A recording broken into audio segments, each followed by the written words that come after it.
Much love, and I'm Wayne Johnson with Doc and Queen Ministries. Got a short little message I want to share with you on today.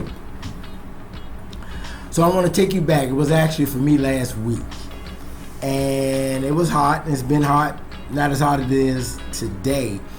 Had the car open, and a mosquito got in the car, sitting on the visor, and I'm looking at my grandson, my oldest grandson, because he's actually sitting in the front seat.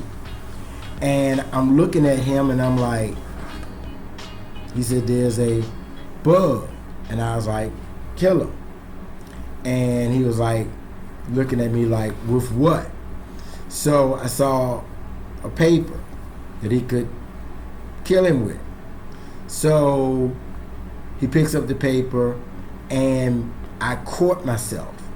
Before I told him how to do it, something hit my spirit and say, just let him do it his way. So he ended up doing it his way, which wouldn't have been my way. But the point of this is we have to allow them to grow on their own and make decisions on their own. I can't begin to tell you how many times, even as an adult, how other adults want you to do something and then they tell you how to do it instead of allowing you to do it. So, as adults, as children, sometimes we have to let people make decisions on their own without us interfering. Brought me to the scripture Proverbs chapter 22 verse 6, where it says, teach children in a way that fits their needs, and even when they are old, they will not leave the right path. So we have to allow, and we need to teach kids on how they should go, and then they're going to be okay because you have done your part. You did the part of teaching and raising them, and you know by you teaching them and guiding them, they're going to make the right choice in most instances. And so that just hit me on about a week ago, and it just fluttered in my spirit.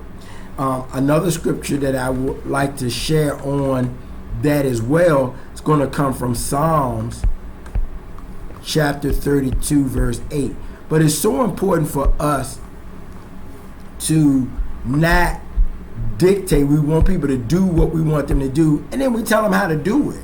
How frustrating it is to tell somebody to do something, and then you're going to tell them how to do it. If you're going to ask them to do it, at least have the trust that since you ask them, that you believe that they are capable of making that decision. And I know every situation can be different, but for the most part, Psalms 32 verse 8 says, the Lord says, I will teach you and guide you in the way you should live.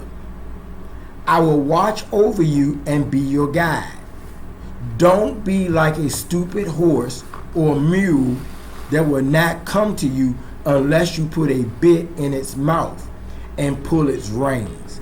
We want to be able to discipline, teach, guide, and help our young people or people who are close to us so they can make the right decision without us. And we have to be able to trust them and see. Sometimes we can't always step in before they do X, Y, or Z because we want to be able to learn that they know what to do. If we always step in, then we don't know how they're going to operate when we're not there.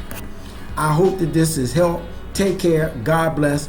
Once again, much love.